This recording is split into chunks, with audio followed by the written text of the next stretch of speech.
Hello and welcome to this week's edition of Accessible Globe TV News.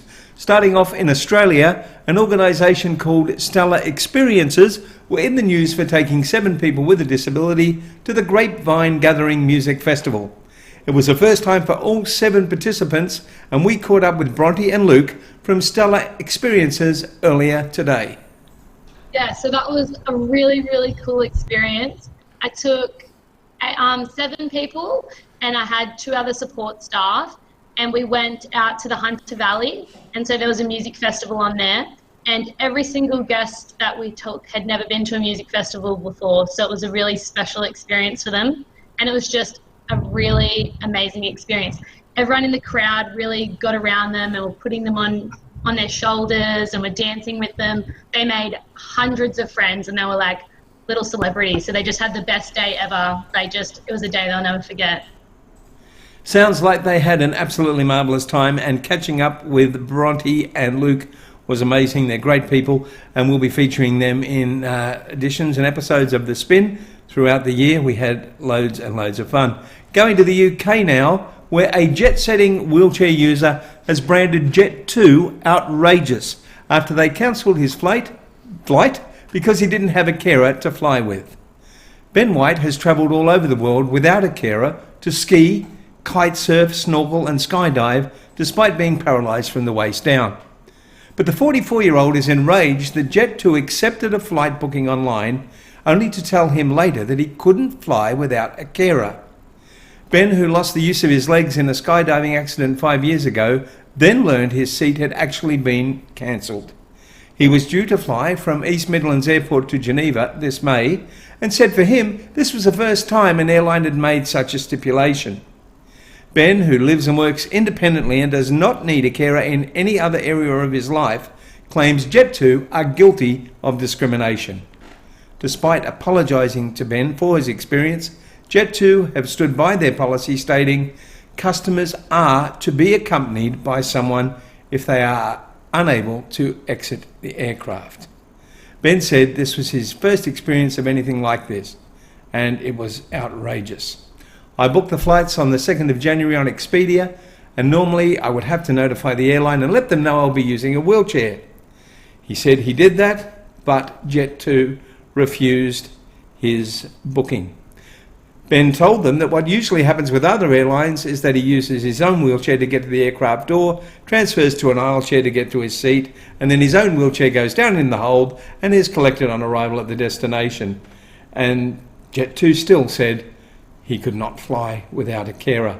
And they actually said they had a duty of care to not just Ben, but to the rest of the passengers, so that in the case of an emergency, Ben would need a carer to help him.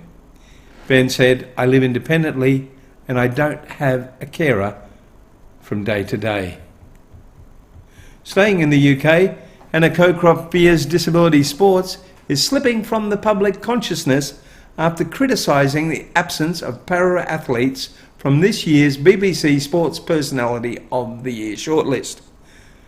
Dina Asher-Smith, Lewis Hamilton, Katarina Thompson, Ben Stokes, I'll get these names right I hope, Raheem Sterling and Alan Wynne-Jones were all revealed as contenders for the end of the year prize last month. Following the announcement, 5-time Paralympic champion Coe Croft took to Twitter to express her disappointment that para-athletes had been shunned by the awards for the 2nd year in a row. And while Coe Croft is wary of nominations being seen as a token gesture, she insists that there is a real danger of disability sport losing the momentum created by London 2012 and Rio 2016. She said it's a really difficult one.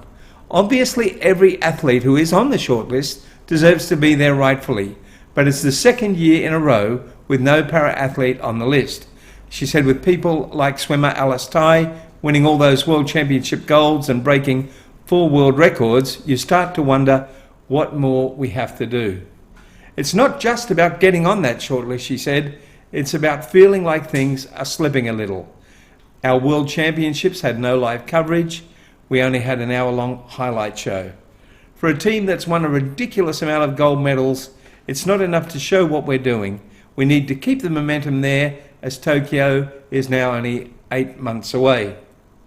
Moving to Luxembourg now, where there will be busy times ahead for the Parliamentary Commission on Integration, Max Hahn stressed at the Chamber of Deputies session on Wednesday morning. The Parliamentary Commission joined Minister of Integration, Corinne Kahn, in presenting the new action plan promoting the rights of people with disabilities. They stressed that it was an ambitious plan boasting 11 points and ranging from awareness campaigns to healthcare related to issues and continuing from there.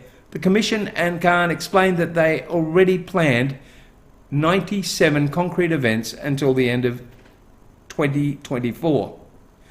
One of the key goals, they said, is to eliminate discrimination. Public spaces and the commute to work should be made more accessible. Now going to the USA, most people take the ability to save money for granted.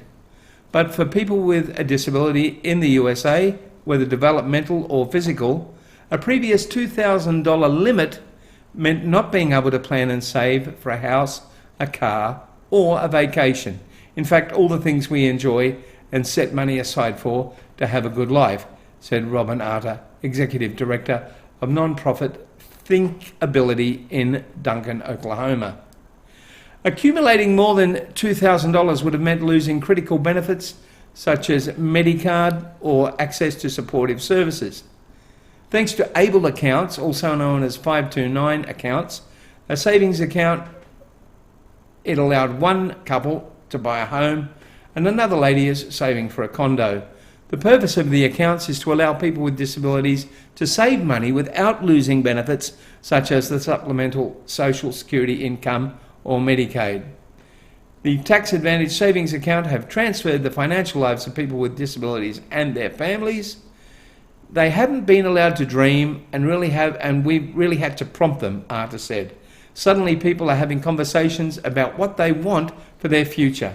In the past, she said, there has always been a ceiling. Looking further into this, we compared 529 college savings plans, which are very similar ABLE accounts, with the ones being offered to people with disabilities. And it seems like the disability 529 ABLE account is not attracting a lot of users. As of the third quarter in 2019, there were more than 51,000 ABLE accounts with about 300 million in assets under management, compared to the college ABLE accounts, basically, we'll call them the same thing, which had 14 million accounts invested with 351 billion in 529 savings and prepaid plans. Arter said the reason is several generations of parents with disabled children have been cautioned against keeping their money in kids' names. Now, we brought up that story, and I probably made it a little bit long-winded, just to let people know that there now is a possibility in the USA for people with disabilities to actually save money, plan for holidays, plan for houses, plan for whatever they want.